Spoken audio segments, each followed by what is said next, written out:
예, 오늘은 웨스트민스터 표준문서 제58가 신구약의 일치점과 차이점, 신앙 고백서 제7장 5조와 6조에 걸쳐 있는 부분입니다. 먼저 우리가 내용을 잠시 같이 읽고 또 말씀과 더불어서 잠시 살펴보도록 하겠습니다. 율법시대의 시작. 율법시대의 은혜 언약을 구약, 복음시대의 은혜 언약을 신약이라고 부른다. 양자는 실체에 있어서나 동일하나 동륜에 있어서 다양하다. 신약과 구약이 실체에 있어서는 하나이다. 그러나 경륜에 있어서는 다양하다. 이 말은 우리가 정통 신학, 개혁 신학에 써 있는 그러한 책에는 다 나오는 이야기입니다. 이거는 뭐 어디든지 이 말은 나옵니다. 이게 어디부터 나오기 시작했네. 이게 기독교 강요부터 시작된 말입니다. 칼빈이 한 말입니다. 기독교 강요에서. 그래서 신약과 구약은 실체는 같다. 예. 그래서 영어로 하면 similitude, 라틴어 similitude 이렇게 하는데 비슷하다라고 해석하면 틀립니다. 라틴어의 similitude라는 말은 같다가 더 강합니다. 그래서 같다라고 번역해야 됩니다. 그러니까 영어로 similitude 이러니까 비슷하다 이렇게 번역하는데 신구약은 실체가 비슷하다. 그건 잘못된 오역입니다. 신구약이 같다. 그럼 뭐 실체가 누구시냐? 예수님이시다 이 말이에요. 예수님. 구약은 오실 예수, 신약은 오신 예수. 실체는 하나이다 이 말이에요. 예? 그리고 경륜이 다양하다. 이 말은 경륜은 뭔가 하면 이 하나님의 지배 질서다라고 할 수가 있습니다. 그러니까 문자 그대로. 이것도 오이코노미아라고 하는데요. 요새 영어로 하면 이코노미가 있죠. 이코노미. 경제 이렇게 번역하는데 이게 본래 무슨 말인가 하면 경제 혹은 경영 이렇게 번역이 될 수 있는데 이거는 본래 오이코스라는 단어가 집이고 노모스란 말이 법입니다. 그래서 우리가 성경에서 경륜이다 이런 말은 집의 질서, 집의 법. 특별히 이 집은 뭐예요? 하나님의 집이죠. 그러니까 하나님의 뜻이 이루어지는 역사상 질서 이렇게 하면 정확하게 말하는 거예요. 이게 경륜이에요. 경륜. 우리가 창조에도 보면요. 사시사철 운행이 있잖아요. 이것도 그냥 된 것 같아도 그렇죠. 봄에 열매 안 맺잖아요. 예? 우리 이번에 가는데 차창에 개나리가 피어 있다 하는데 이게 지금 좀 이게 2, 3개월 아닌가 지금 개나리 필 때 안 됐잖아요. 근데 해마다 개나리가 좀 변덕스럽죠. 빨리 피기도 하고 그러는데. 예. 그러니까 그걸 우리가 창조 경륜이라 그래요. 창조 경륜. 창조에도 질서가 있다 이 말이에요. 창조에도. 예. 그러나 우리가 구원받는 질서도 있어요. 그것은 이제 창세전에 정하고 때가 차서 주님 옵시고 다 이루시고 그걸 구원 경륜이라 그래요. 구원 경륜. 그러니까 창조 경륜, 구원 경륜. 네. 그게 이제 뭐냐 하면 하나님의 나라의 질서인데 법인데 구약에는 구약의 경륜이 있어요. 그래서 구약에는 우리가 보면 구약 때는 의식법이 있잖아요. 제사법, 절기법, 그다음에 이 의식법이 있잖아요. 어떤 배상법, 정결례법 이런 거. 그러니까 신약시대 때는 그것들은 그 자체로는 다 폐지됐거든요. 다 이루어졌기 때문에. 그리고 구약에는 우리가 알다시피 눈에는 눈, 이에는 이 또 이런 있잖아요. 우리가 소위 단류법이라고 하는 그러한 동해보복법이라고도 하죠. 동일한 해를 가해서 보복하는 그런 동해보복법이 있는데 신약에는 주님이 그래 하지 말라고 마태복음 5장에서 말씀하셨잖아요. 그러니까 구약에는 구약에 따르는 하나님의 집안의 질서가 있어요. 우리가 어릴 때는 어린이에 맞게끔 하나님이 우리가 가르치잖아요. 그렇죠. 우리 시연이 보고 지금 여기 앉아서 가르치면 되겠어요. 시연이는 또 시연이답게 가르쳐. 엄마가 가르치는 거 보면 시연이는 시연이에 맞췄어야지. 시연이 보고 다르잖아요. 그러나 이제 곧 또 시연이도 또 이 자리에 앉게 되잖아요. 그게 이제 구약은 아동기적 경륜이다. 이렇게 말을 쓴다고요. 우리가. 구약은 아동기적 경륜이다. 신약은 뭐냐? 장년기적, 성년기적 경륜이다. 이제 그런 게 말씀입니다. 그러니까 좋은 의미입니다. 이때는. 그러니까 신약은 뭐냐 하면 더 실체, 성취, 그리고 이루어짐, 그런 부분입니다. 그러나 아실 것은 구약이든 신약이든 다 은혜 가운데 있다 이 말이에요. 이미 창세기에서 인간의 행위로는 안 된다는 게 끝났습니다. 창세기 3장에서 다 끝났어요. 창세기 3장에서. 2장에서 언약 맺으시고 3장에서 인간은 끝났어요. 이미. 다 죽었어요. 끝났어요. 그때. 전적 무능, 전적 부패, 그 다음에 사망의 형벌 아래 원죄. 그 이후로는 은혜가 없으면 아무것도 안 돼요. 은혜가 없으면. 모든 언약이 다 은혜 언약이에요. 그 이후로는. 모든 언약이 다 은혜 언약이에요. 행위로는 설 수 없다 이 말. 우리가 반대말이라는 건 참 어줍지 않지만 성경에서 은혜의 반대말은 행위예요. 그러니까 첫 번째 언약은 행위를 요구하셨어요. 그 행위도 선과 악을 알게 하는 동산 중간에 실과를 따먹지 않으면 돼요. 그 실과를 따먹지 않으면 돼요. 안 하면 돼요. 소극적인 행위를 요구하셨는데 그나마 그것도 안 했지 않습니까? 소극적인 행위를 어겼으니까 적극적으로 어겼는데 그게 딱 인류에게 한 번 요구하신 거. 근데 그걸 인간은 불순종했어요. 그래서 불순종은 영어로는 disobedience라고 해서 순종하지 않는다는 뜻도 있지만 많은 경우 영어에서는 revolt란 말도 써요. 대들었다 이거예요. 그러니까 죄를 우리가 불순종이란 말도 쓰지만 우리가 영어책 같은 데 보면 revolt란 말도 많이 써요. 바로 반영했다 이거예요. 하나님께. 맞잖아요. 하나님께 대들은 거잖아요. 하나님을 넘본 거잖아요. 하나님과 같이 되리라 한 거잖아요. 가장 하나님이 싫어하시는 거잖아요. 하나님과 같이 되리라. 그 이후로는 전부 은혜 언약이잖아요. 그 은혜 언약 중에서 이제 뭐가 딱 기점이 되느냐. 그게 이제 예수님이에요. 그 다 이루었다는 선포. 그래서 예수님 오시기 전 그건 구약이에요. 엄밀히 말하면 예수님이 다 이루으심. 그건 이제 성취고 오순절에 성령을 내려주심 적용이고. 그러니까 그 이전은 우리가 구약 시대라 그런 거예요. 그렇게 보면 크게 보면 예수님의 제자들도 구약 시대에 아직까지. 예수님의 제자들도. 예수님의 제자들보다 우리가 은혜가 더 크다고요. 물론 예수님의 제자들은 다 오순절 성령을 받았기 때문에 구약과 신약을 걸쳐서 한 사람이라고 볼 수가 있어요. 그렇게 보면 우리가 예수님이 다 이루신 의를 우리 것 삼아주시는 오순절 성령 강림, 그게 이제 예수님이 다 이루신 의. 내가 올라가는 것이 유익인 것은 또 다른 보혜사를 내려주기 위함이다.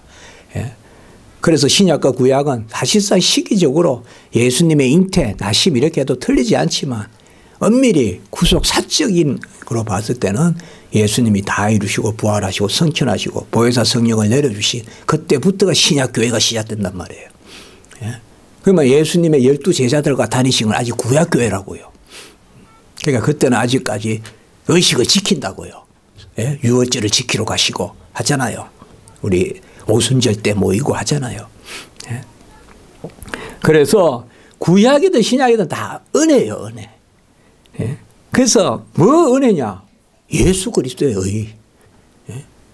오늘도 제가 하지만은 항상 우리는 교회의 의는 없어요. 여러분들. 교회의 의 없습니다. 예수님의 의에다가 십자가 지기 교회의 의를 플러스 해야지 구원이 아닙니다. 교회의 의는 없습니다. 교회는 예수 그리스도의 의로 함께 하나가 돼서 자라가는 거지 교회의 의가 있으면 안 됩니다. 여러분들. 교회의 의가 있으면 안 돼요. 교회는 예수 자랑하는 곳이지 교회 자랑하는 곳이 아니에요. 그래서 바로 구약 시대 때에도 은혜 언약이에요. 뭐야? 이거를 착각해서 구약 시대 때는 행위 언약이고 행위에서 구원받았고 율법 지켜서 구원받았고 신약 시대 때는 믿어서 구원받았다. 이렇게 하면 그건 우리가 세대주의예요. 그건 이단이에요. 이단. 세대주의. 그러니까 막 빨리 가르치다 보면요. 가르치는 게 보면 뭔가 아는 것이 가르치려면 자꾸 이렇게 막 비교를 하고 이러면 듣는 사람이 되게 와닿잖아요. 그러니까 주로 보면 은혜롭게 말하는 사람이 세대주의가 많아요. 생각보다. 세대주의가 이야기하면 쏘쏘쏘쏘 들어오거든요. 구약은 잘못 듣고 신약은 어떻고 계속 이렇게 나누니까. 그러나 오늘 갈라디아 3장 17절, 우리는 이미 갈라디아서 이제 계속 보고 있지만 갈라디아 3장 17절 같이 봅니다. 시작. 내가 이것을 말하노니 하나님께서 미리 정하신 언약을 430년 후에 생긴 율법이 폐기하지 못하고 그 약속을 헛되게 하지 못하리라. 딱 못을 박아서 말씀하잖아요. 이미 정하신 언약은 특별히 아브라함 언약을 이야기한다고요. 아브라함의 언약. 그 아브라함의 언약을 모세의 언약이 자꾸 착각을 하는 거라 이게요. 예, 자꾸 착각을 하니까. 예, 그래서 갈라디아 교회도 이런 문제가 생긴단 말이에요. 유대인들이 예수 믿는다 하면서 들어와 놓고는 다시 구약으로 자꾸 돌아가려고 한다 이 말이에요. 예, 그러니까 딱 선을 긋는단 말이에요. 아브라함의 언약을 모세의 언약이 폐할 수 없다. 그러면 구약이든 신약이든 아브라함의 언약이에요. 그러면 신약은 뭐냐? 아브라함의 언약이 성취된 거예요. 그럼 율법은 뭐냐? 아브라함의 언약은 오직 믿어서 구원에 이르는데 뭘 믿느냐? 예수가 율법을 성취한 것을 믿는 거예요. 예수님이 이 땅에 오서 모든 의를 이루신 거. 그래서 구약의 율법을 주신 것은 오히려 은혜를 바라보게 하시려고 주신 거예요. 인간은 지킬 수 없다는 거죠.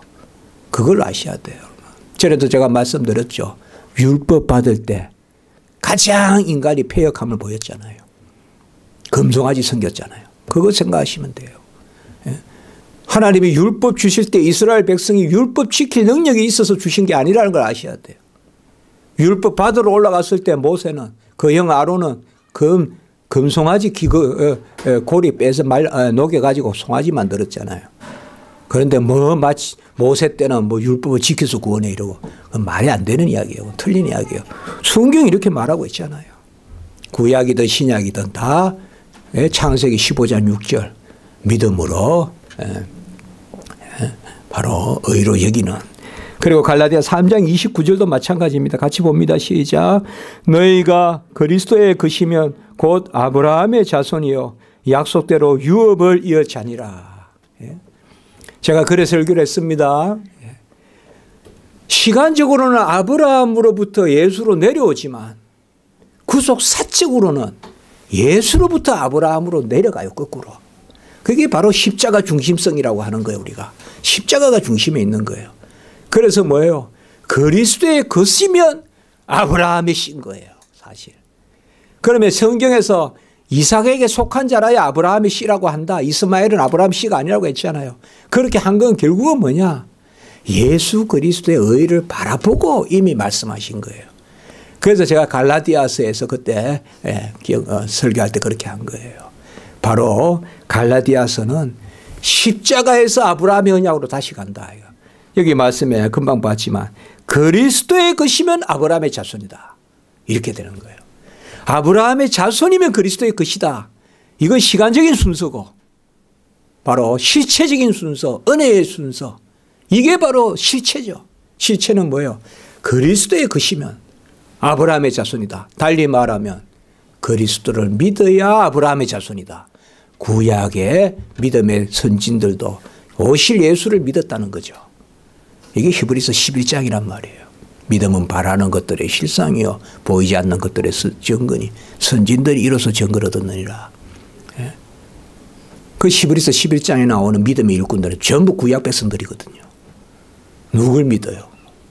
그 히브리서 11장 1절 2절은 1절은 바로 그거예요. 우리가 무슨 막 기복이 아니란 말이에요. 바라면 돼 바라면 돼 그 말씀이 아니에요. 그거는. 구약 백성들도 선진들도 예수 믿어 구원에 이르렀다. 그걸 히브리서 11장 1절에 이야기하는 거예요. 그렇게 해석해야 돼요. 자, 히브리서 1장 1절 2절 봅니다. 시작. 옛적의 선지자들을 통하여 여러 부분과 여러 모양으로 우리 조상들에게 말씀하신 하나님이 이 모든 날 마지막에는 아들을 통하여 우리에게 말씀하셨으니 이 아들을 만유의 상속자로 세우시고 또 그로 말미암아 모든 세계를 지으셨느니라. 이 세 구절의 말씀만 들어도 뭐 우리는 세대주의가 틀렸다고 딱 말할 수 있는 거죠.